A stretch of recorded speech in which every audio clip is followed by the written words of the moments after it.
start by securing the main vines. Yes, that will be our foundation.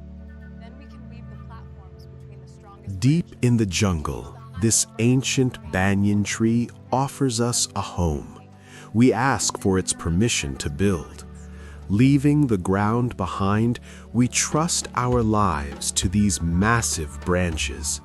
With no ladders yet, we lay the first bamboo poles, creating a foundation floating in the sky.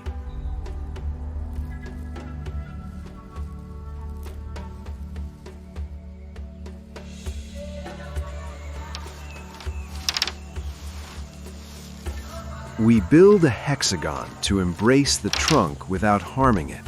No nails, just vines and bamboo. While the skeleton rises high above, we weave the golden grass roof down on the ground. Pulling these heavy bundles up to the canopy is the true test of our strength.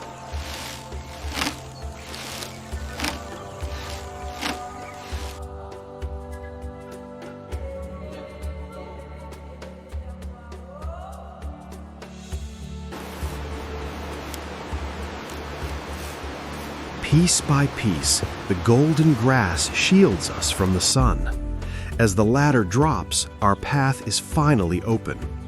At sunset, our treehouse glows like a warm lantern in the cold night. Suspended between the roots and the stars, we have found our peace.